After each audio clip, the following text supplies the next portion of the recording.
El tema que me ha tocado a mí preparar para todos ustedes, yo pensé que iba a ser mucho más fácil de lo que ha sido. Y la verdad es que me ha costado un esfuerzo inmenso porque me he dado cuenta de lo difícil que era el tema, de lo fácil que parece, pero de lo difícil que es. Y de hecho hay muchas muestras en la vida de que es, digo, en la vida cotidiana con las personas con síndrome de Asperger, de que detectarlos no es fácil y que pasan desapercibidos muchas veces. Entonces, preparar un tema para dar unas claves a unos profesionales, que era detección en el aula del síndrome de Asperger, me ha resultado tan difícil que no sé si lo vamos a conseguir. Dar las claves precisas para detectar. Lo que sí que vamos a intentar conocer es qué es lo que hay para detectar, cómo se está haciendo, cómo se debería de hacer y qué es lo que podemos hacer y a qué nos lleva la detección. Lo primero, yo creo que hay que tener una idea muy clara y es que detección no es diagnóstico. Es decir, que una persona diga he detectado un síndrome de Asperger como si fuera un ET o si fuera no sé, una cosa rara, es una cosa que es extraño decir y que no se puede decir. ¿Qué es detectar? Detectar es identificar entre un grupo de niños que tienen un desarrollo normal, vamos a hablar de niños o de personas adultas, intentar detectar aquel que tiene una diferencia en su desarrollo. En este caso, una diferencia que tiene que ver con tres aspectos fundamentales, que es con la relación, con la comunicación y con la flexibilidad juntos. No de forma aislada con cada uno de ellos, y vamos a detectar, o se va a intentar detectar con un objetivo. Es decir, el objetivo no es identificar y decir, hay uno que en mi colegio o hay uno en mi barrio que parece que es un síndrome de Asperger, porque primero no se puede decir que parece, se puede decir que parece que es, pero hay que decir, hay un niño en la clase o hay un niño que yo conozco que no cumple los patrones normales y que se está desviando, que hay algo que llama la atención en relación, comunicación y flexibilidad. Esa detección tiene un objetivo crítico que es hacer un diagnóstico específico lo más inmediato posible y por un equipo altamente especializado. Y ese diagnóstico preciso y especializado tiene el principal objetivo, que es que se empiece a hacer una intervención lo más inmediata posible y lo más ajustada. Es decir, que la detección por sí misma no tiene ningún sentido. No tiene ningún sentido si no va seguida de una comprensión, de un diagnóstico adecuado y sobre todo de unos patrones de intervención adecuados, que es lo que van a ver ustedes aquí en estas jornadas, mañana sobre todo, y es lo que a mí me parece más importante de todo lo que se puede ver. Hasta hace pocos años, concretamente hasta el año pasado, en español no había ninguna guía que ayudara a hacer detección de personas con trastorno del espectro autista. Ya ha hablado Ana González de que el Asperger se considera un cuadro dentro, según los criterios internacionales, que son por los que nos tenemos que guiar y que son los que están consensuados, que son dos los que utilizamos normalmente, unos los que están definidos por la Asociación de Psiquiatras Americanos, que se llama DSM-4, y otros por la OMS, que es la ICD-10,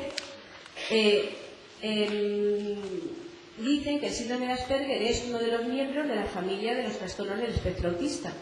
Entonces, el año pasado hay un equipo que se formó hace 2 años en España, que está trabajando desde el Instituto Carlos III, que es el grupo de estudios de los trastornos del espectro autista y del Ministerio de Sanidad y Consumo, que aparte de estudiar muchos aspectos distintos de los trastornos del espectro autista, han hecho guías específicas que nos van a ayudar a trabajar, a detectar, a intervenir, a hacer un diagnóstico adecuado y que están disponibles en la red de forma gratuita para todo el mundo. La dirección exacta del correo electrónico donde están esas guías no la he traído porque está a punto de cambiar. Y entonces, como está a punto, lo que sí se puede hacer para encontrarlas es buscar en cualquier buscador como Google, Instituto de Investigación de Enfermedades Raras, que es así como se llama, aunque sea un nombre que no tiene mucho sentido, del Instituto de Salud Carlos III. Con que pongan ustedes esas palabras en el buscador, Instituto de Investigación de Enfermedades Raras, Instituto Carlos III, Autismo o Trastornos del Espectro Autista, les va a salir toda la información. Este grupo, que es un grupo que está formado por las personas que tienen mayor tradición en el conocimiento del autismo en España y que son de todos los ámbitos, ya les digo que han hecho guías, que están haciendo guías de consenso según patrones internacionales, es decir, que eso se hace en otros países cuando ya se tiene una tradición, y el año pasado publicaron esta guía. Estas guías están también en la revista de neurología, publicadas, pero de forma gratuita. Además lo dice la página web, que por favor utilícelas de forma gratuita, sáquelas y distribúyalas a todo el mundo, porque el objetivo del grupo es ayudar a las personas con trastorno del espectro y a los profesionales a manejar herramientas adecuadas, a conocer de forma adecuada. Hasta ahora tienen 4 documentos. Uno son las preguntas más frecuentes en los trastornos del espectro autista, que es buenísimo, sobre todo en la parte de qué aspectos biológicos están afectados en los trastornos del espectro autista. La segunda guía que tienen es una guía para de buena práctica para la detección temprana de los trastornos del espectro autista. Otra guía es la guía del diagnóstico, donde las personas que hacen diagnóstico saben exactamente qué instrumentos tienen que emplear, cuáles son los criterios, qué instrumentos no están indicados, hasta qué punto se puede dar un diagnóstico y cómo se tiene que hacer un informe de forma adecuada. Y la cuarta guía, que saldrá en breve, es la guía de cómo hay que intervenir en los trastornos del espectro autista. Bueno, pues con este instrumento yo creo que tenemos información suficiente como para hacer un buen uso de lo que es una detección adecuada. Lo primero que hace la guía, y estos son datos de la guía, vamos, que los pueden leer mañana mismo, pero ya que tenemos, es dar una serie de datos. Lo primero que dicen es que la detección temprana de todos los trastornos del espectro autista, de toda la familia, es muy difícil en la práctica. Saber cuándo un niño tiene un trastorno del espectro y saber cuándo no es muy difícil, no es algo sencillo, es una cosa de expertos, no es una cosa de cualquier persona que esté en contacto con el desarrollo. Otro dato que dan es que muy poco muestra de que la detección temprana es muy difícil, es que muy pocos niños con trastorno del espectro autista se deriva a servicios especializados antes de los 3 años. Este equipo ha hecho un estudio con 646 familias a través de información que se daba por escrito, mandando cuestionarios, y han hecho una serie de preguntas y han visto, yo creo que 646 familias son suficientes como para que los datos sean interesantes de reflexionar, y han visto que el primer grupo que sospecha, es decir, los primeros en detectar que algo no marcha bien en el desarrollo de un niño son los propios padres. Son los más inteligentes, entre comillas, para la detección. El segundo dato es que la edad media de sospecha para todos los trastornos, no hace diferencia, es los 26 meses. Los datos son escalofriantes porque la primera consulta se realiza 4 meses después, es decir, los padres detectan que algo no va bien, inmediatamente, si lo están pensando, tienen un proceso de será mentira, esto no puede ser verdad, vamos a dejar que pase, esto seguro que se le va a pasar, seguro que es algo que puede ser momentáneo, pero a los 4 meses de media deciden hacer la primera consulta. Pero el primer diagnóstico, desde que ellos hacen la primera consulta 4 meses después, a los 26 meses, la media es a los 52 meses. El primer diagnóstico fiable. Mientras ha pasado un tiempo de sufrimiento, de búsqueda de distintos profesionales, de confusión, de diagnósticos que no tienen nada que ver con el diagnóstico definitivo y sobre todo de inquietud y de sufrimiento por parte de la familia y de pérdida de tiempo del propio chaval, que está perdiendo un tiempo de su vida donde su cerebro es muy plástico y donde se pueden hacer muchas cosas. El diagnóstico final, la media, se suele dar a los 2 años y medio después de empezar la búsqueda diagnóstica. Es decir, se tarda 2 años y medio entre que uno empieza y que uno termina. Estos son datos del año pasado. Claro, los datos recogen muchos años de intervención, ahora no me acuerdo cuántos, pero lo pueden consultar en la guía. Y España no es que esté peor que ningún otro país, los datos de estudios en el Reino Unido son muy similares, es decir, se pasa una media de tiempo muy grande entre que uno sospecha, que uno detecta y que uno encuentra un diagnóstico definitivo. Con respecto al síndrome de Asperger, sabemos, y lo ha dicho Ana González, y es verdad que lo dice la guía continuamente, que los síndromes, las características del síndrome de Asperger, las características conductuales, son más insidiosas, no son tan claras, no se ven. Dice la guía, que a mí me encantó el término, que el síndrome de Asperger debuta más tarde, se le ve más tarde. No se ve como otros cuadros del trastorno del espectro que con 22, 24, 26, 30 meses se pueden ver síntomas floridos. El síndrome de Asperger puede ser que por sus características diferenciales más suaves, entre comillas, aunque no menos graves en algunos aspectos, debuta más tarde la parte florida del síndrome. Entonces, normalmente la primera sospecha familiar, según este estudio, comienza a los 36 meses. La consulta, como los síntomas son más insidiosos, más confusos, parece que el niño no se sabe si es que es más listo, o es que es un niño superdotado, o es que es un niño independiente, o es que es un niño, es decir, las características del propio cuadro de las que ha hablado Ana, y yo no las voy a volver a repetir, hacen que se tarde más tiempo en ir a la primera consulta, esperando que aquello cambie, que aquello no quede definitivamente. Y el dato más escalofriante es que el diagnóstico definitivo se da como media en la muestra que cogieron a los 9 años y medio. Es decir, han pasado muchos años. Posiblemente la muestra cogía chicos de edades desde 18 años hasta más pequeños, entonces la media sale está muy mediatizada por los años, por hace años donde el síndrome se conocía menos. Pero de cualquier forma, en estudios de hace poco tiempo en el Reino Unido, la media del diagnóstico de síndrome de Asperger se hacía a los 6 años, entre los 5 y los 6 años y medio. Es decir, que se hace muy tarde, y esto es lo primero que tenemos que tener en cuenta a la hora de la detección, y es que los síntomas son insidiosos, no son claros y debutan más tarde, se ven más tarde. No es que se vean, es que son más sutiles, no se aprecian con tanta claridad, y entonces se va pasando porque no se sabe muy bien si hay algo que es muy raro y que hay que atender, o es algo que va a mejorar ellos solo con el desarrollo. Otro dato del que habla esta guía es de quién puede, y ya empezamos aquí el tema, es quién puede hacer una detección. Y por qué, al mismo tiempo, responder a la pregunta ¿por qué se reconoce de forma tan tardía los cuadros del espectro autista? Pues la detección la pueden hacer evidentemente en el ámbito familiar, es un ámbito donde se ve al niño continuamente y donde se puede hacer una detección. Las personas que están de la familia son perfectamente válidas, porque acordaros que detectar no es diagnosticar, es decir, algo pasa en este niño que tiene que ver con la relación, con la comunicación y con la flexibilidad, es decir, no es muy flexible, no es muy comunicativo aunque pueda hablar, y no se relaciona como yo esperaría para la edad que tiene, pero yo no le puedo poner el diagnóstico, yo no le puedo poner un nombre, solamente puedo decir que esto es extraño para mí y que lo tengo que llevar a un sitio para que me digan qué es lo que pasa. Bueno, pues lo primero, ¿quién puede detectar? Es el ámbito familiar, por supuesto el ámbito sanitario, los médicos de atención primaria, los pediatras y los demás profesionales de atención primaria serían perfectos para hacer la detección.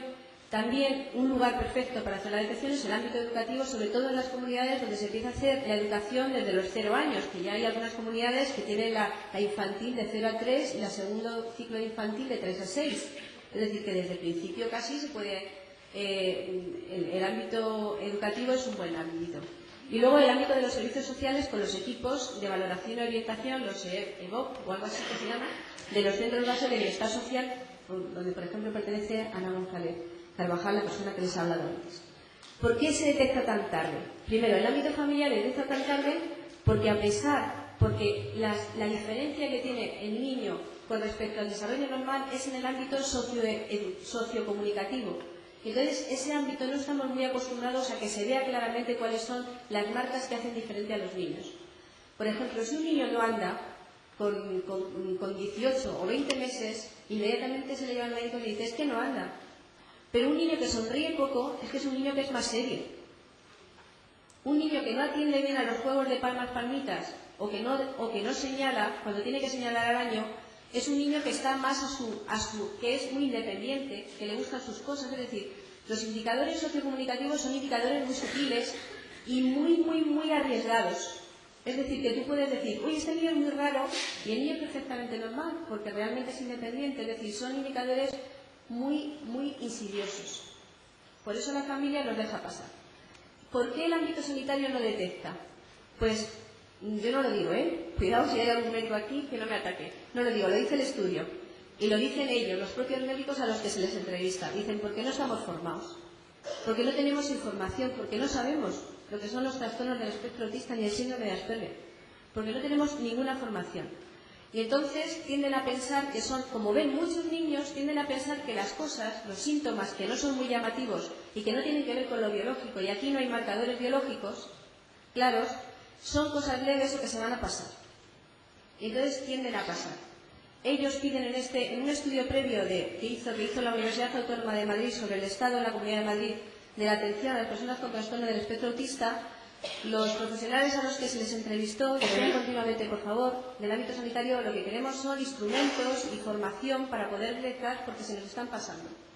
Entonces, por ejemplo, ahora mismo en la Comunidad de Castilla y León, concretamente dependiendo de la Universidad de Salamanca, dirigido por Ricardo Canal, hay un programa institucional de detección de trastornos del espectro autista en toda la comunidad, pasando una prueba que vamos a citar ahora, que es el MChat, que es una entrevista que tiene 20 o 22 preguntitas, que pasan los médicos a las familias a los 18 meses y luego van pasando a los 2 años, a los 3 años, es decir, en todo lo que es la vida del niño sano. No solamente se le mira a ver si pesa y talla y tiene el perímetro craneal que debe tener, sino que también se dice, el niño señala cuando quiere algo, sí, pero el niño señala cuando quiere mostrarle a usted que le interesa algo. El niño juega con una taza para hacer como si estuviera comiendo, es decir, que el médico tarda nada, porque además no se pregunta, se da directamente a los padres, y mientras el médico ve al niño, los padres lo rellenan. Cuando hay síntomas de alarma con eso, es decir, cuando hay más puntuación de la que debería hacer, se cita a la familia, por supuesto no se le dice su niño le hemos encontrado rarísimo, sino que se cita a la familia, pues una cita convencional y se va obteniendo información. Es un programa precioso, es un programa muy ambicioso que se ha puesto en marcha el año pasado, que está ahora en plena marcha y va a tener unas consecuencias muy importantes para todo el Estado, para todas las comunidades autónomas. Si eso funciona en la Comunidad de Castilla y León, posiblemente pase a todas las comunidades autónomas porque es de un valor indescriptible. Al mismo tiempo, ese programa conecta detección con atención.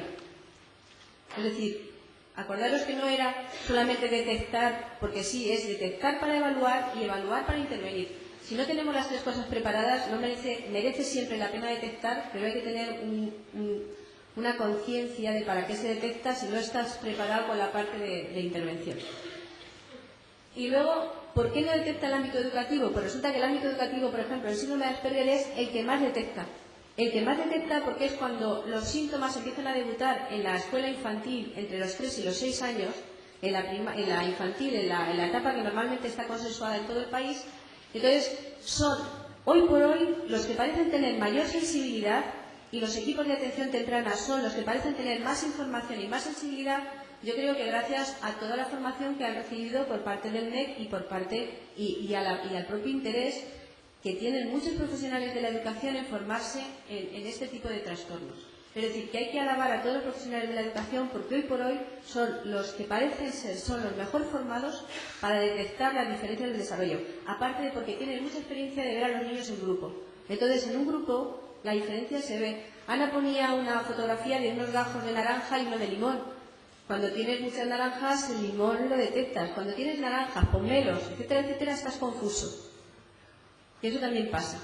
Pero es más fácil en ese entorno y además la formación es mejor. Y luego, finalmente, los servicios sociales, la formación es muy desigual, según este estudio, y entonces no había datos como para asegurar si ellos lo deberían hacer, pero la formación es tan desigual que no había datos. Desde luego, en el ámbito educativo se afirma esto, que parecen ser la detección temprana las personas que mejor, o sea, la detección infantil y los equipos de atención temprana, los profesionales que hoy por hoy están detectando en mayores casos, aunque en el caso del síndrome de Asperger, que luego veremos, el debut es tardío y se puede detectar a cualquier edad, incluso en la edad adulta. ¿Qué dice esta guía que sigue los pasos de la Academia de Neurología, concretamente en un artículo de Philippek del año 99 en la revista Autis, no es Autis, es la revista que utilizamos todos en autismo, pero ahora no me acuerdo el nombre, dentro de 5 minutos me acordaré. No me acuerdo, bueno, es igual. La referencia, quien me la quiera pedir la tiene, pero la tiene ahí. Entonces, la guía del proceso de detección dice que en un proceso de detección, que es como debería hacerse idealmente, y yo doy los pasos ideales, aunque no son los que se están haciendo hoy ni los realistas, lo primero que hay que tener es el nivel 1, que es el nivel de vigilancia del desarrollo. Es decir, no hay que empezar por buscar aquel que ya te parece extraño, sino que hay que vigilar el desarrollo de todos los niños. ¿Qué servicios pueden hacer esta vigilancia del desarrollo? ¿Qué es lo que se está haciendo en la Comunidad de Castilla León? El programa de la Universidad de Salamanca, dirigido por Ricardo Canal, es un servicio de está en nivel 1, nivel de vigilancia, ahora mismo. servicios sanitarios y escuelas infantiles. Son los dos lugares donde se podrían poner en marcha los servicios de vigilancia. Sin embargo, en casos de síndrome de Asperger, estos servicios de vigilancia deberían estar deberían pasar pruebas, estar muy atentos a los niños donde ya la vigilancia sanitaria no es tan importante, como es entre los 4 y los 5 años, porque el síndrome de Asperger pueden debutar los síntomas de forma más clara a esa edad. Es decir, que si se hace en la escuela infantil, tanto como si se hace en servicio de atención primaria, a los sistemas ahora de detección que se están utilizando, que son sistemas que se emplean a los 18 meses, 2 años, 3 años y 5 años, habría que vigilar mucho entre los 4 y los 5 años, que se está vigilando menos. Eso es lo que se aconseja. El objetivo es simplemente vigilar el desarrollo de todos los niños, de todos. Es ver que todos los niños que pasan por un determinado servicio de atención primaria o de escuela infantil van teniendo un desarrollo normal antes de que haya signos de alarma llamativos.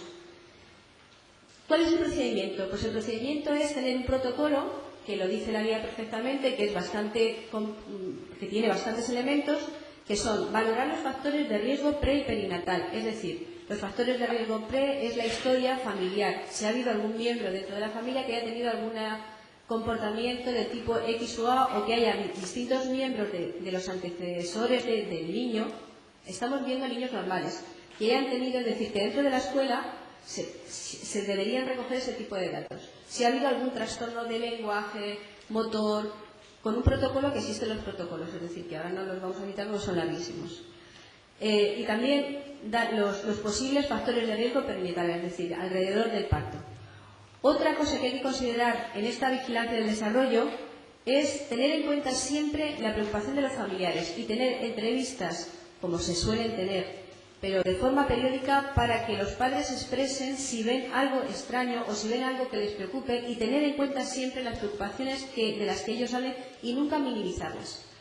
El estilo generalmente de atención primaria, de los médicos de atención primaria, es: hombre, no te preocupes, que esto no pasa nada. Es lo que se suele, es la frase que se suele poner a lo que dicen todos los estudios, que es que minimizan la importancia, y es lo que se suele hacer. Entonces, en este caso, la información de los familiares sería una cosa a tener muy en cuenta y a no minimizar.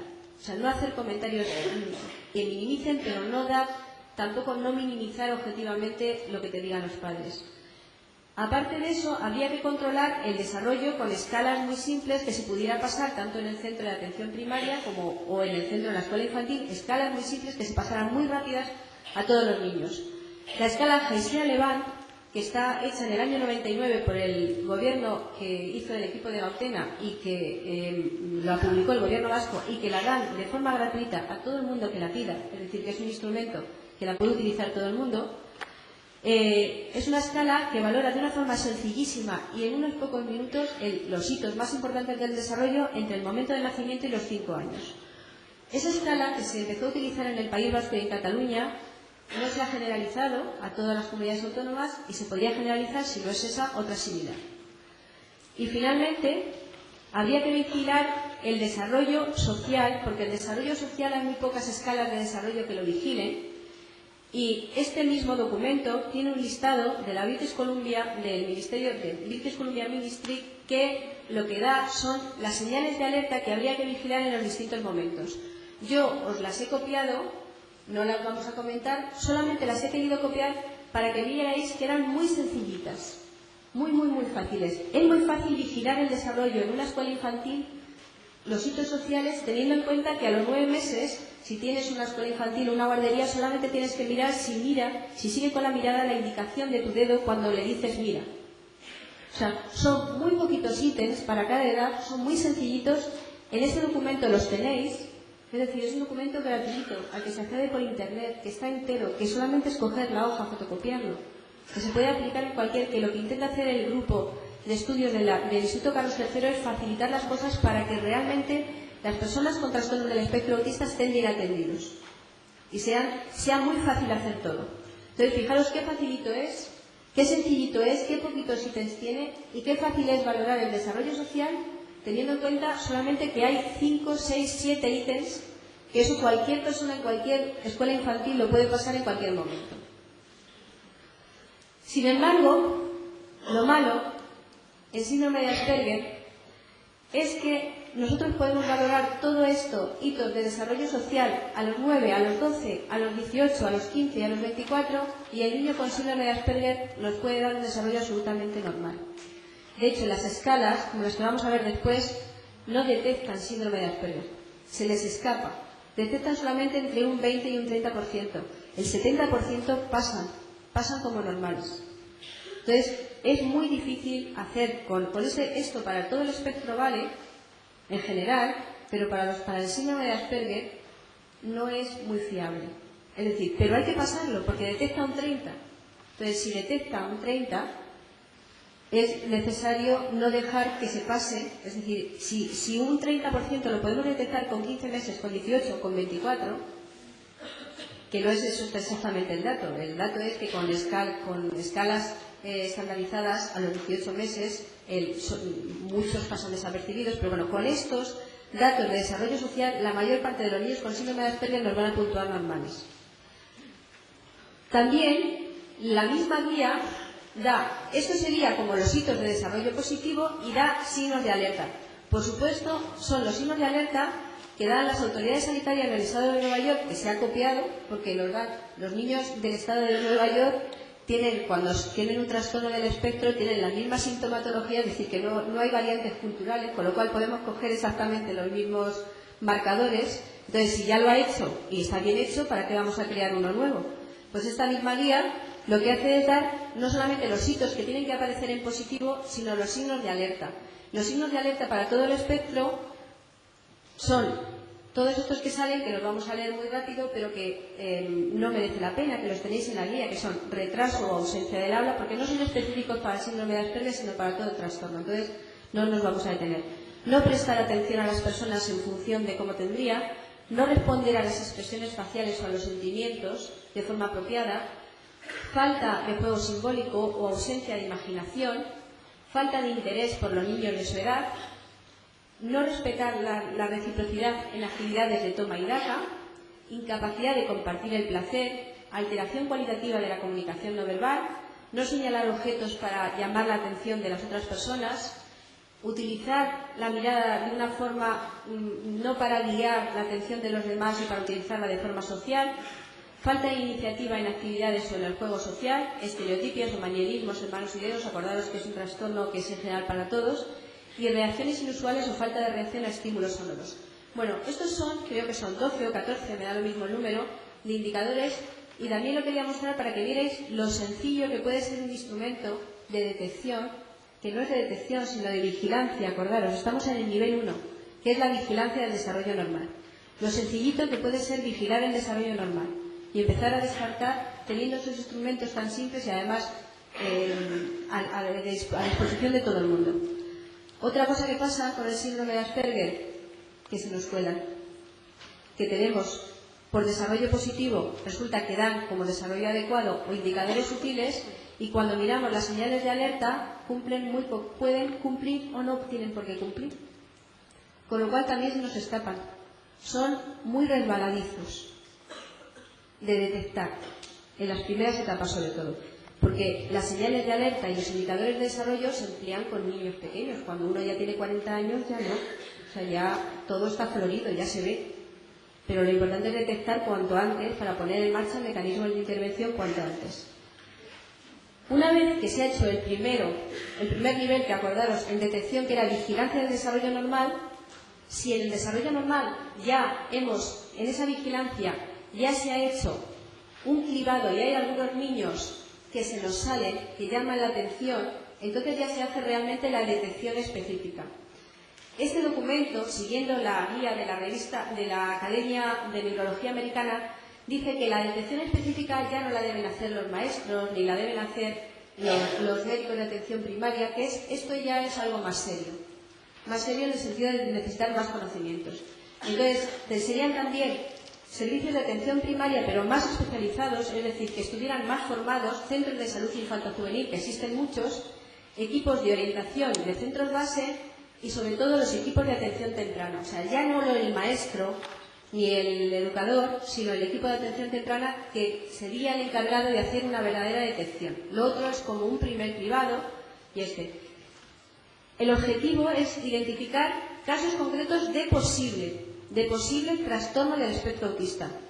Nunca de trastorno de Asperger, nunca de autismo, nunca de TGD, o sea, no ponerle título, sino de posible cuadro del espectro, porque el diagnóstico de qué tipo de trastorno es lo tiene que hacer un experto en diagnóstico. No. El procedimiento para este segundo nivel de detección sería el empleo, por ejemplo, para los trastornos del espectro del MCHAT. El MCHAT ya os he dicho que es una escalita muy sencillita de 24 preguntas que se hace a los padres a los 18 meses, que se puede repetir a los 24, que se pasa en el médico, que se le da y mientras está viendo al niño, el padre o la madre lo está rellenando y se devuelve. Y aparte del MCHAT hay distintas escalas. Otra vez volvemos a decir que el MCHAT no detecta Asperger. Es decir, se le escapan los niños con Asperger. Esto es lo que dice la guía y estas son las cosas que sabemos en general y ahora vamos a ver aspectos concretos ya desde, no desde el consenso internacional, no desde la evidencia científica, sino más desde la práctica clínica, porque vemos que la evidencia científica tiene sus límites actualmente para la detección y para el diagnóstico del síndrome de Asperger y vamos a ver algunas cosas que nos podrían ayudar a detectar o ideas a detectar casos de síndrome de Asperger. En primer lugar, ¿quién puede hacer la detección? Hemos visto que la pueden hacer equipos, etcétera, etcétera, pero que se les puede escapar a los sistemas de detección habitual. Pues puede detectar cualquier profesional, cualquier familiar. Detectar es identificar, no diagnosticar, acordaros, que tenga un mínimo conocimiento y una mínima experiencia sobre el desarrollo normal. Es decir, que sepa qué cosas hacen los niños normales a un determinado momento. Segundo, que tenga unas características básicas, que tenga un conocimiento básico sobre las características del síndrome con Asperger o de los trastornos del espectro autista. ¿Esto qué implica? Implica que el conocimiento entre la población general de lo que es, lo mismo que todo el mundo sabe lo que es un Down, no porque tenga los estigmas físicos, sino porque lo sabe, o sabe lo que puede ser otro tipo de trastorno más conocido.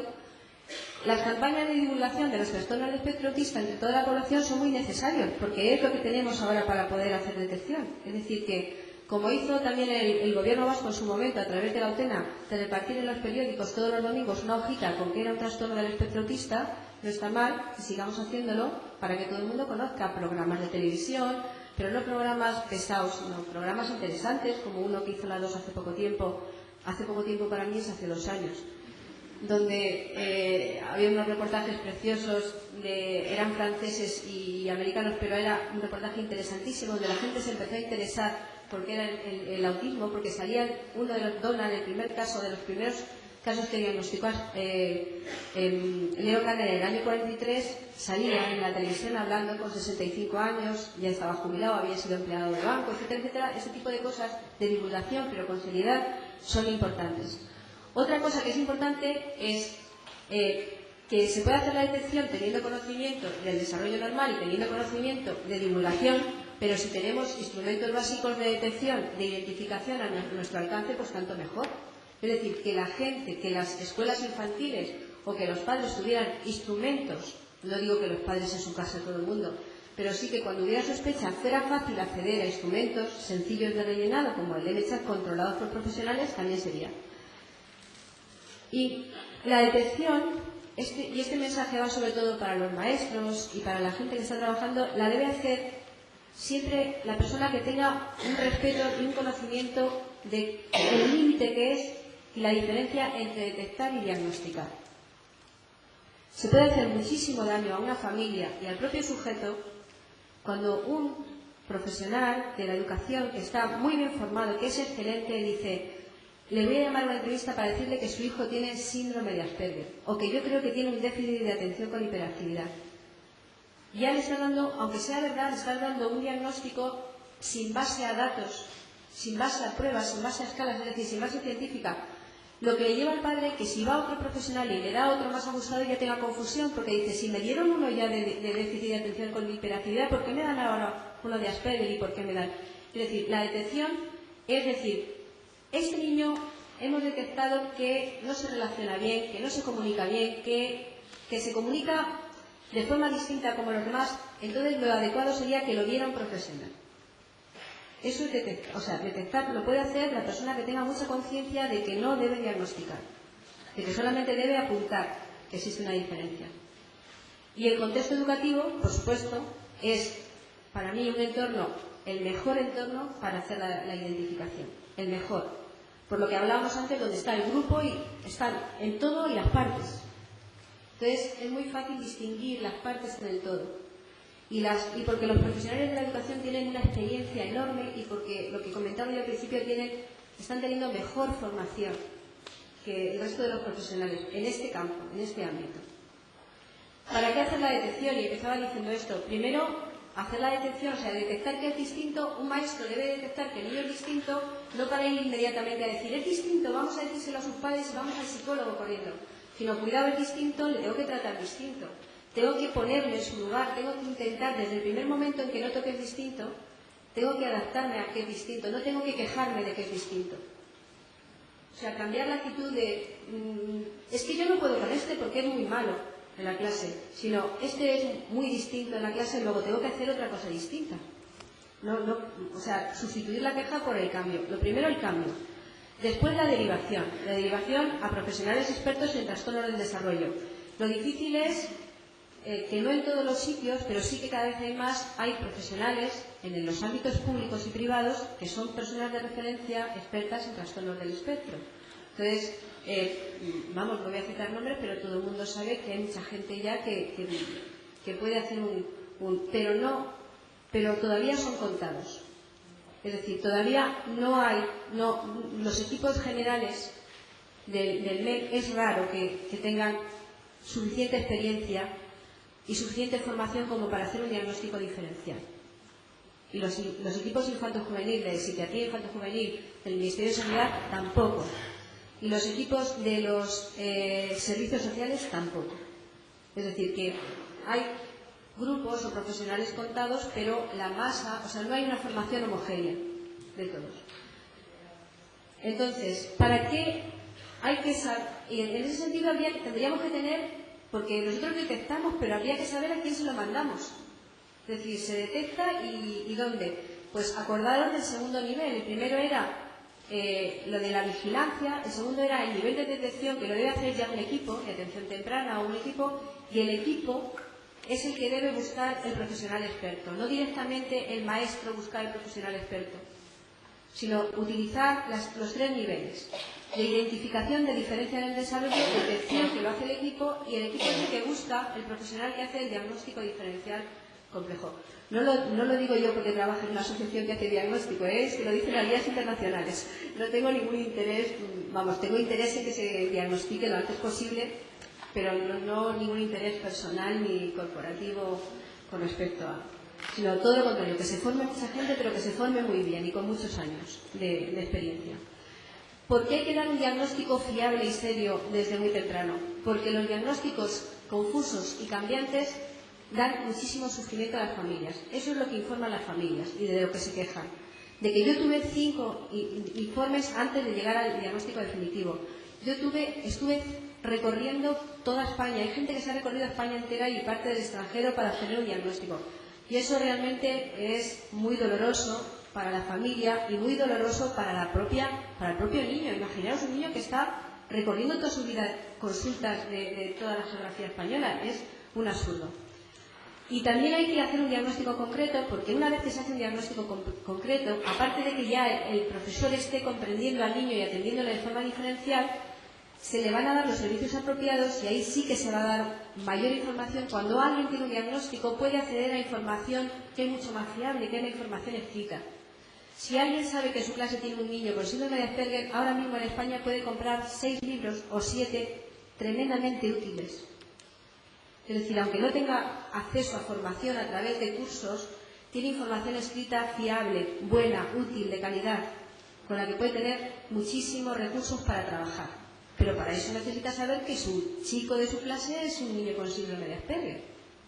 Porque es muy distinto a que sea un déficit de atención con hiperactividad, o que sea un trastorno obsesivo compulsivo, o que sea una disfasia con un componente de rigidez. Es decir, que la orientación el informe diagnóstico tiene que marcar la línea de orientación general de tratamiento.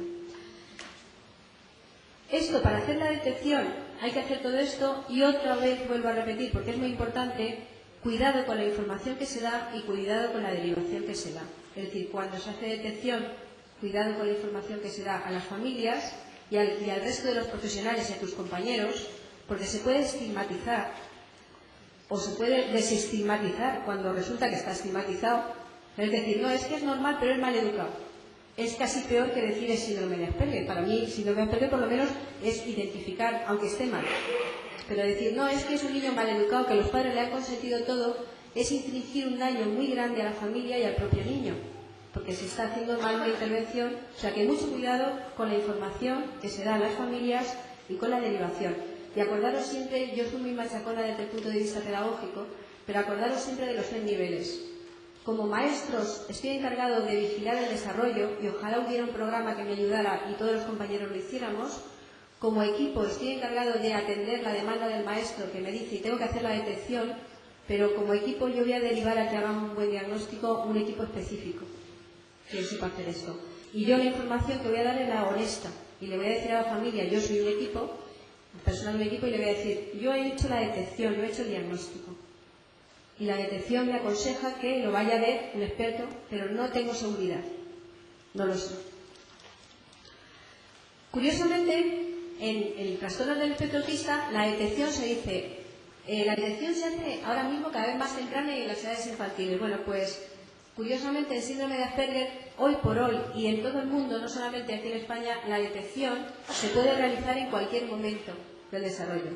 Es decir, en la infancia, en la niñez, en el contexto escolar. Cuando digo infancia me refiero desde que uno tiene, vamos a dividirlo, es decir, desde los 3 años a los 6, la etapa de la educación infantil, se puede hacer detección, pero resulta que en el contexto escolar, acordaros que el diagnóstico definitivo de la mayoría del estudio se daba a los 9 años y medio, porque muchos niños con Asperger son detectados por los profesionales en la etapa escolar de la educación primaria, sobre todo en los primeros años de primaria. La educación infantil tiene menos exigencias, es más lúdica, es más permisiva. Los niños son más iguales. Hay niños que tienen mucho problema de resistencia a la frustración, de baja resistencia. Hay niños que tienen un carácter más irascible. Hay niños que tienen más problemas de concentración porque son momentos del desarrollo donde los mecanismos, por ejemplo, todo lo que tiene que ver con atención, con planificación, con resolución de problemas, con organización, con autocontrol, no está desarrollado. Entonces, como no está desarrollando en el desarrollo normal, no se detecta aquel que no lo está desarrollando, no porque no lo esté desarrollando evolutivamente, sino porque no lo está desarrollando porque le falla algo en su mecanismo biológico que hace que no se esté desarrollando. Entonces, resulta que la etapa infantil no se detectan tampoco fácilmente los niños con síndrome en la primera infancia. Se detectan mejor cuando ya el niño tiene capacidad de autocontrol, cuando las capacidades ejecutivas de planificar, de organizar, de anticipar, cuando el niño tiene que tener un conocimiento social adecuado y cuando tiene que cumplir las normas adecuadamente, porque a un niño de infantil te dice, eres tonto, señorita, eres tonta, o señorita, eres guapa, y te parece normal, o te da un beso, o se te tira o no, pero ya con 8 años que se tire al maestro encima para darle un abrazo en medio de la clase, o que pase el maestro que le diga, eso es mentira, estás diciendo una mentira muy gorda con lo que estás diciendo, ahí ya, entre comillas, debuta, como dice el artículo, y canta, como se dice de forma coloquial. Entonces, pero resulta que todavía hay niños que en la edad escolar con síndrome de Asperger también pasan desapercibidos porque académicamente van tirando. ¿Y dónde debutan, entre comillas? Debutan cuando llega la edad de la adolescencia, la preadolescencia, 12-14 años, y el grupo social se hace muy exigente porque antes el grupo de referencia de iguales es muy permisivo y admite la diferencia. Pero cuando llega la edad de la adolescencia, la diferencia no sé, para que uno, esto es una frase de Ángel, pero a mí me encanta y la repito constantemente, de Ángel Rivière, decía, para uno crear su propia identidad necesita confrontarse con la del otro. Y en la adolescencia, cuando uno está creando su propia identidad, ese es un normal, a ese le vamos a dar, a ese es tonto, ese no liga, es decir, continuamente se pone en confrontación. Y por otra parte porque en la secundaria los niveles de abstracción de los conocimientos académicos son muchísimo más altos y entonces pueden tener fallos académicos. Entonces se empiezan a debutar entre comillas por lo académico y luego se ve que hay componentes sociales muy importantes que como no se habían hecho caso, Antes, pues estaban por ahí pasando desapercibidos. Pero resulta que tenemos personas adultas perfectamente trabajando y que en las empresas son raros, con historias de despidos muy frecuentes, que tienen algún tipo de que ellos se han sentido extraños toda la vida y que al tener información de ese tipo a nivel de todo el mundo, hay gente que ha leído El curioso incidente del perro a medianoche, la novelita esta de Mark Haddon, que habréis leído todos y que si no la debéis leer. Es una historia de un padre con un perro y una serie de cosas extrañas con un niño, que a raíz de leer la novela dicen, oye, que mi compañero de trabajo, que yo pensaba que era un cara, y no es un cara, es que yo creo que le pasa esto, lo que le pasa a este chico, que en el libro nunca se dice que es un síndrome de Asperger, o que es un autista de funcionamiento. Entonces, se ve de otra forma distinta. Y están llegando a las consultas personas de 30, de 40, de 45 años que dicen, por favor, yo he sufrido mucho la vida porque me he sentido un extraño, un raro, un solitario, y quiero saber si yo soy un síndrome de Asperger o si yo soy una persona peculiar. Y ya está. Luego, en síndrome de Asperger la detección es extraña. Las campañas de detección de los 18 meses y los 20 se nos van a... y tenemos que estar atentos durante todo el desarrollo. Porque en la primera infancia, lo decía Ana González Carvajal antes y lo he repetido antes, en la primera infancia se nos van a escapar.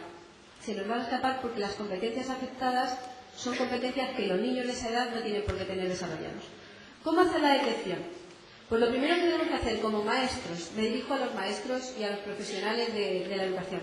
Primero, observar al niño clara y detenidamente. Cuando algo te parezca que va raro, que no es normal, obsérvale más.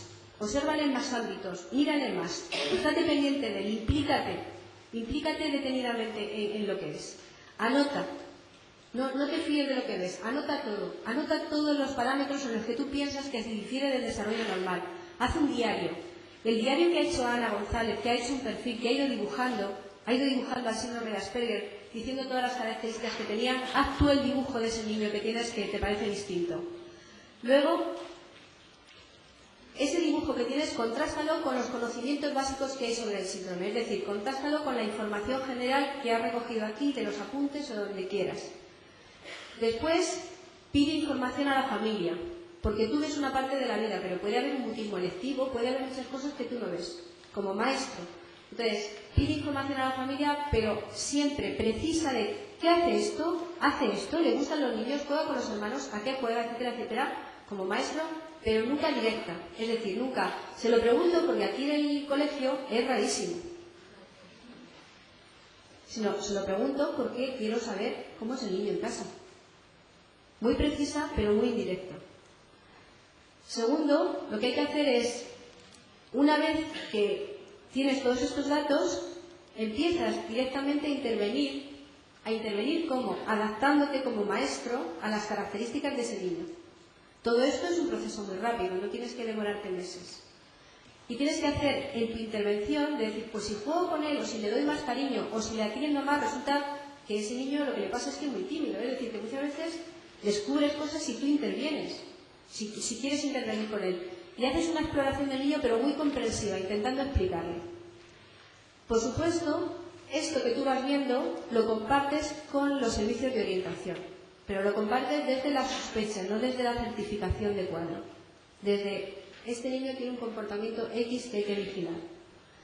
Segundo, una vez que has compartido con el equipo de orientación, de forma conjunta, el equipo de orientación, el orientador, con el propio profesional maestro, tiene que contrastar ya toda esa información que se tiene, una vez que incluso se ha intervenido, a lo mejor durante 15 o 20 días, porque si el niño lo que tiene es una timidez extrema o tiene un trastorno emocional porque es muy vulnerable emocionalmente, hay muchos niños de infantil que parecen pajarinos caídos del árbol. Es decir, que están ahí, los llevan a los 3 años, los ponen y son buenos, no hacen nada, pero están ahí y dice, te das cuenta al año que no se ha relacionado con nadie. Y dices, que nos hablaste tú de síndrome de Asperger, yo creo que hay uno en mi clase que es, y le ves que es indefenso, inmaduro, pequeño, incluso pequeño de tamaño. Entonces dices, lo que tienes que hacer es casi hacerle un cachorreo, o sea, cógelo y cógelo como si fuera un bebé y trátalo como un bebé, porque es que no está en el sitio donde debe estar, no es Asperger ni es nada. O sea, aparentemente, no puedes decir eso, pero O sea que muchas veces hay que contrastar los conocimientos que tienes con el servicio de orientación y con la intervención otra vez con la información general. Y luego ya últimamente emplear instrumentos estándar de detección, que son las escalas, porque lo que se suele hacer es, a mí dame una escala que le paso a ver si puntúa o no. Entonces, si no le miras, no le observas, no contrastas, directamente le pasas y resulta que te da. Y entonces te asustas. O resulta que no te da. Y entonces dices, no, la escala ha dicho que no y pasas desapercibido. La escala es un instrumento más de ayuda, de detección, no de diagnóstico. Y luego, una vez que todo está hecho y que ya el equipo está implicado en el equipo de orientación, por supuesto, y una vez que has empleado la escala y que hay signos de alarma realmente con la escala, con la observación, con la intervención, es el momento de dar una información precisa y descriptiva a la familia, pero prudente. Y darle la derivación experta directamente a la familia, no que la familia se busque la vida. Esto sería lo ideal, claro. No siempre se tiene todo esto, pero cuando se da algo así a nivel pedagógico hay que poner un planteamiento ideal para cumplir los máximos. Bueno, ¿qué conocimientos son los que hay que tener sobre el síndrome de Asperger? Porque decíamos que había que tener conocimientos y contrastarlos. Pues tenemos que saber que el síndrome de Asperger es un miembro de la familia de los TGD y que hay una descripción detallada de las características y posibles manifestaciones en los distintos momentos evolutivos. Y Ana González Carvajal ya os ha explicado que todos los trastornos, o sea que el Asperger es dentro de la familia de los trastornos del espectro autista el cuadro que está con mayor nivel de competencia intelectual, es decir, que no tiene retraso mental asociado, el cuadro que tiene competencia lingüística mayor y, no obstante, sigue participando con todos los cuadros problemas de relación, de comunicación y de flexibilidad. Y aparte de esto, las características que habéis visto con Ana y que solamente aquí es un resumen muy esquemático para recordar los grandes grupos de características. Saber que hay problemas de comprensión social que Ana ha descrito increíblemente bien, que me ha encantado, todos los problemas de comprensión social y de reciprocidad social, que hay problemas de comunicación pragmática y no tiene por qué haberlos del lenguaje, que hay problemas de intereses restringidos y profundos con inflexibilidad, es decir, que esta triada con estas características son las que tenemos que saber que si se dan las tres juntas en un niño es cuidado, antena, tenemos que observarle, pero que aparte hay cosas que nos pueden ayudar, puede tener un perfil desigual de competencias, como ha dicho Ana, puede ser muy hábil en unas cosas, muy inhábil en otros aspectos, puede tener problemas de organización y planificación, es vulnerable emocionalmente y con baja resistencia a la frustración en general y con tendencia a los extremos.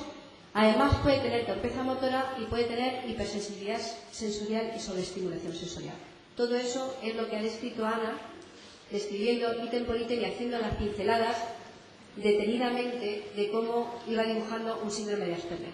Entonces, ya tenemos el síndrome, ya tenemos las características generales, pero ahora tenemos que ir cuáles son los signos conductuales de detección de alerta que nos dan las personas que han hecho estudios sobre cuáles son los signos de alerta. Entonces, el primer trabajo que tenemos, uno de los más interesantes, es este de Lecuter, del 2003, que está en ese mismo documento del que hemos hablado, del Instituto de Carlos III. Y entonces son signos conductuales de alerta, de alarma, pero entre los 5 o 6 años. Fijaros qué prudente es Lecuter, porque antes no se atreve. O sea, antes es difícil decir cuáles son los signos de alerta en Asperger. Entonces, son la descripción de lo que ha hecho Ana, de lo que ha dicho Ana. Es decir, alteraciones en la comunicación. Pues puede tener desarrollo deficiente del lenguaje, puede tener mutismo, puede tener entonación rara e inapropiada, son signos de alerta. Puede tener ecolalia, puede tener vocabulario inusual para la edad o grupo social, es decir, de pedante, puede tener limitado uso del lenguaje para comunicarse y tendencia a hablar espontáneamente solo sobre temas específicos de su interés. Estas son las cosas que son signos de alarma respecto a la alteración de la comunicación y que hay que hacer pensar en que, en cuanto a las alteraciones sociales, pueden tener dificultad para unirse al juego de otros niños o intentos inapropiados de jugar continuamente, por ejemplo, pegar si no cumplen sus normas, o meterse en los juegos quitando la pelota, o todo lo que ha descrito Ana. Puede tener falta de cumplimiento en las normas de clase, criticar a los profesores de forma exagerada, no cooperar, no apreciar las normas culturales, por ejemplo, como la forma de vestir, no imitar a los otros en la forma de vestir, un poco desastrado. Puede ser que los estímulos sociales le produzcan confusión o desagrado, es decir, cuando se le exige mucha interacción social que no se encuentre cómodo. Puede ser que haya fracaso en la relación normal con adultos porque sea muy intensa, lo de continuamente interrumpirte para hablarte de lo mismo, o que sea inexistente y no te hace ni caso. Pero fijaros qué cosas más extremas pueden pasar. ¿Qué dibujo más extraño nos está saliendo? Puede ser que tenga reacciones extremas ante la invasión de su espacio personal o mental.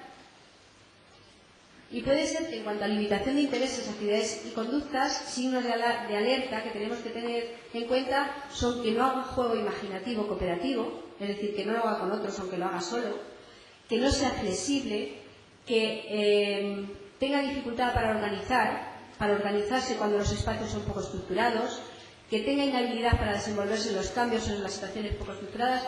Os lo estoy leyendo muy rápido porque no tiene ningún sentido, es decir, esto está en este documento, es cogerlo del documento, es solamente ver que lo tenéis ahí. Y además pueden pasar otras cosas, que pueda tener el perfil inusual de habilidades y deficiencias, por ejemplo, habilidades sociales y motoras escasamente desarrolladas, mientras que el conocimiento general, es decir, cómo se desenvuelve académicamente, está muy bien.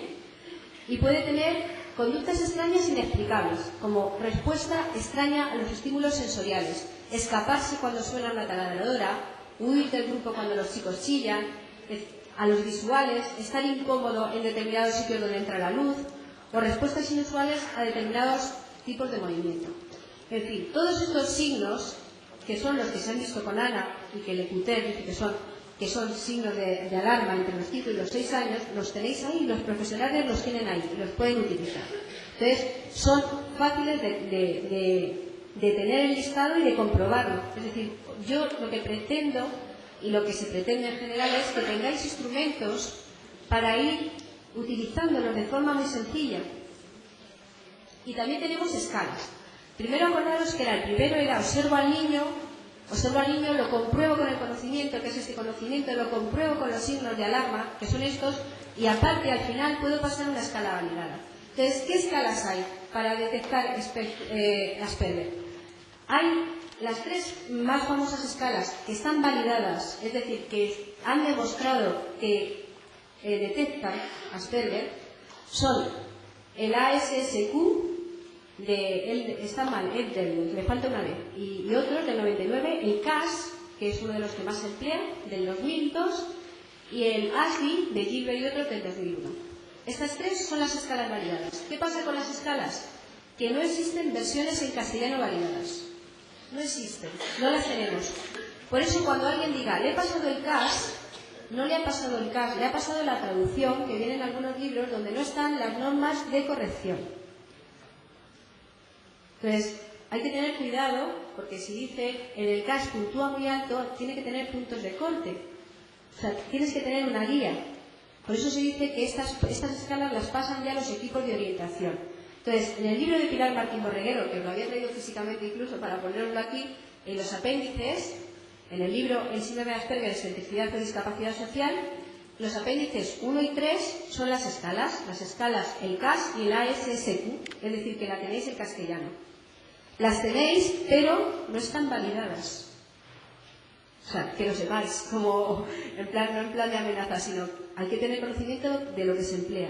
No está validado, solamente está traducido, con permiso de las editoriales.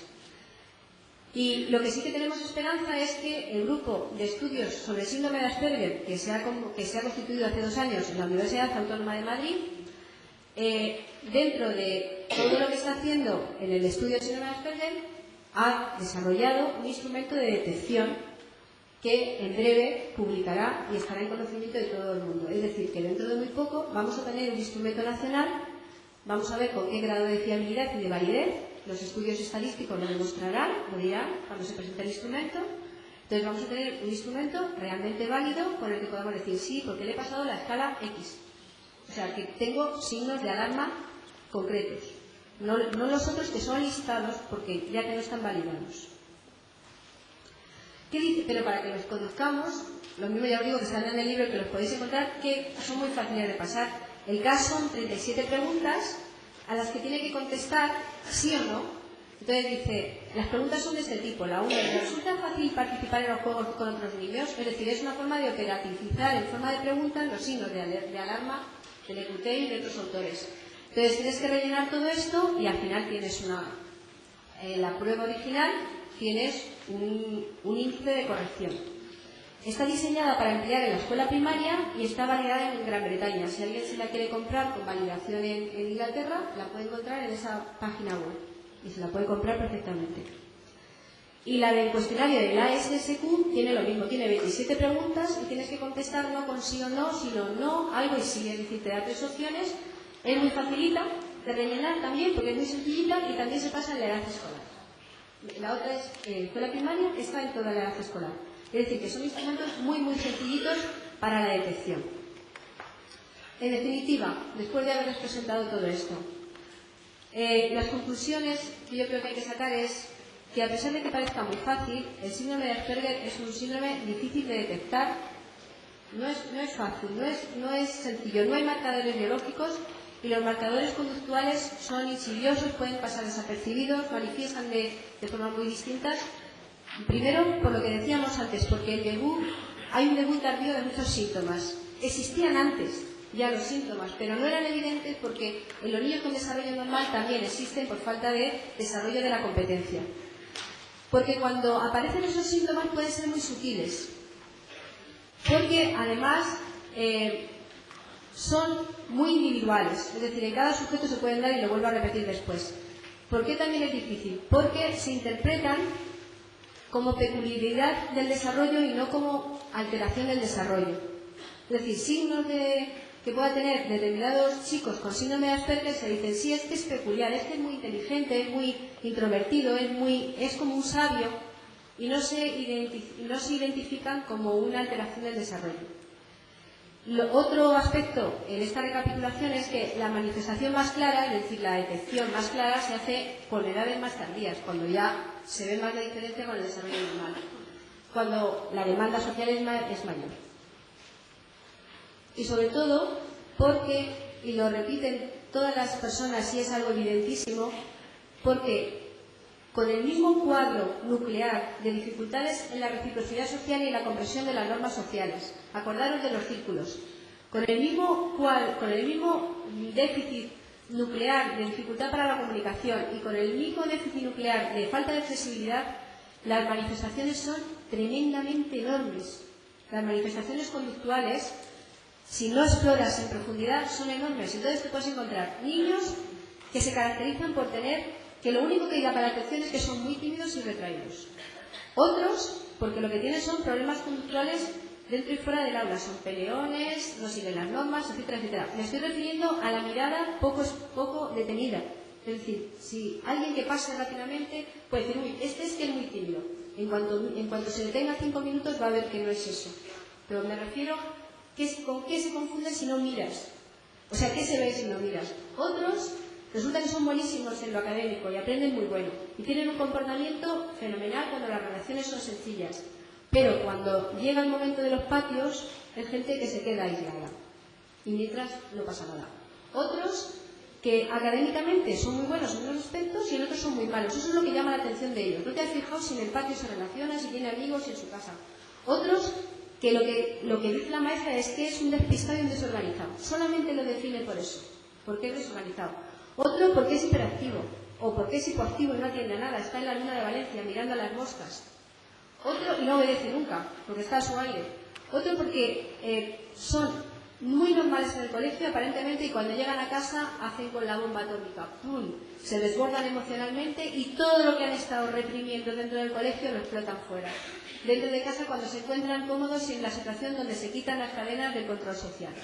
Y así hay aquí miles de puntos suspensivos, millones de puntos suspensivos que podrían definir a todas las personas con Asperger que podrían mantener. Luego, para terminar ya, la información general sobre el síndrome de Asperger es un aspecto fundamental. O sea, que la gente conozca y que tenga información así, de forma sencilla, es fundamental para todos los ámbitos. La detección no puede estar disociada de la comprensión y de la atención especializada. Es decir, no se puede detectar para no ofrecer atención especializada. No se puede diagnosticar para no ofrecer servicios.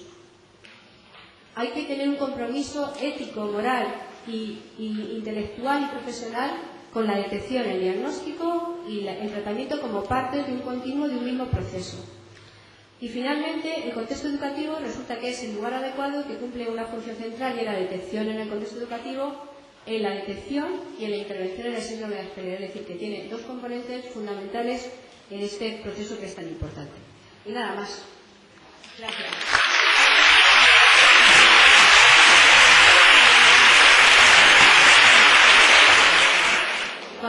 Si alguien quiere hacer una pregunta, levanta la mano.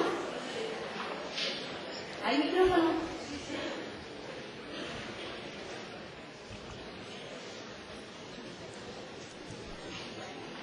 Mire, yo quería preguntarle, en el aspecto del ámbito escolar, los compañeros observan todas esas características que usted y la primera ponente nos han expresado, las características propias del síndrome de Asperger. Me gustaría saber qué tipo de explicación se le debe dar al grupo clase, porque yo personalmente yo soy orientadora de un centro y tengo 2 síndromes de Asperger diagnosticados y son adolescentes. Entonces, lo que los niños perciben es que ellos no dicen diferente, que es raro y muchas más cosas. Entonces, mi pregunta es, ¿qué se le debe decir al grupo clase? Vamos, yo llevo mucho tiempo y he intentado hacerlo lo que yo creía, pero ¿qué información sería la correcta cuando son niños preadolescentes o adolescentes, en donde es fundamental el grupo y donde ellos sufren muchísimo su imposibilidad de incorporarse al grupo? Gracias. En principio, lo que se recomienda siempre es que cuando una persona con síndrome de Asperger está en un ámbito educativo determinado, lo primero es que todo el claustro, porque estamos hablando de los compañeros, pero muchas veces nos olvidamos de que ni siquiera los otros profesores saben lo que es. Entonces, lo primero, hay también como una jerarquía. Lo primero es que todo el claustro conozca que hay una persona con síndrome de Asperger y que conozca claramente cuáles son las características y que conozca cuáles son las necesidades. Es decir, saber que a lo mejor en el patio le pueden mandar a hacer cosas según lo que decida la orientadora o el orientador o lo que sea. Pero primero compartirlo. Segundo, los compañeros, curiosamente, si han sido, porque claro, aquí puede haber 2 casos, que sean compañeros que ya hayan compartido con él la escolarización desde que sean pequeños, o que sean compañeros nuevos. Entonces, si han sido compañeros que han compartido con él toda la escolaridad y que le conocen, habrá los que le acepten y ni se pregunten qué es lo que le pasa, que ya lo tienen como asumido. Habrá otros que se pregunten algo y habrá otros que empiecen a lograr su propia identidad personal enfrentándose al más débil. Entonces, lo ideal es que desde siempre, desde pequeños, si el niño está, bueno, es empezar que lo mismo que conoce el claustro, los niños de su clase tienen que conocer desde el principio, eso es lo recomendable, tienen que conocer que es un niño distinto. Imaginaros que llegue un niño nuevo a una clase que no es ciego totalmente, es amblíope y se tropieza con las cosas. Si llegara, te diríais, por favor, no dejéis las carteras en el suelo porque va a venir Juan Pablo, que no ve bien, y entonces se puede tropezar. Él no, con la misma naturalidad es a fulanito, que tenemos aquí, habéis visto que aprovechar el momento adecuado, es decir, ya depende de las características del grupo, se le cuenta a todo el grupo, se reúne, no se reúne, se hace informalmente, es decir, la forma de hacerlo ya es un poco más sutil. Primero tiene que estar el chico de acuerdo, o sea, decirlo. El chico con síndrome de Asperger tiene capacidad de decirle, tiene que tener conciencia a él. Si se le va a decir al grupo en un adolescente, si se le va a decir al grupo que el chico con síndrome de Asperger, el chico con síndrome de Asperger tiene que conocer que él es síndrome de Asperger y tiene que por lo menos no asumir, pero conocer las características. Si el chico con síndrome de Asperger no lo conoce, no tiene una identidad definida, no tiene una conciencia definida, no hay por qué darle información a los compañeros de algo que el propio sujeto no sabe. Pero sí que hay que dar información de otro tipo, en principio, es de la diferencia. Fulanito es diferente, y socialmente no es tan hábil, o sea, lo mismo que tú no eres hábil en matemáticas, todos somos distintos, eso se empieza, depende del nivel, se explica, depende de la edad, del nivel y de la capacidad que veas, se explica, pero explica que es distinto, que tiene unas competencias distintas, que en algunas cosas que su mente está organizada de otra forma y que para algunas cosas es muy inteligente y para otras no, y precisamente en lo social no es lo más inteligente, lo que no quiere decir que no sea capaz de, que no se sabe relacionar bien pero que le gustaría, y poner ejemplos de lo que puede pasar y ejemplos de impertinencias que también hagan los otros. Es decir, de todos somos, pero es verdad que él es distinto y él lo sabe. Y hablar de sus necesidades, de las necesidades que tiene el chico y de cómo se le podría ayudar. Yo alguna vez he hablado en grupos de adolescentes donde incidentalmente ha ido síndrome de Asperger, pero a hacer una determinada asignatura solamente, no era el grupo. Entonces, una explicación de una clase, sabiéndolo el chico con síndrome de Asperger, una explicación de tipo con presentación PowerPoint, ya con 14 o 15 años y explicando lo que es el cerebro, cómo funciona, cómo se estructura, cómo se ha organizado y cómo se organiza distinto, ha sido mucho más útil que una explicación de tienes que ser respetuoso, tienes que ser una explicación científica.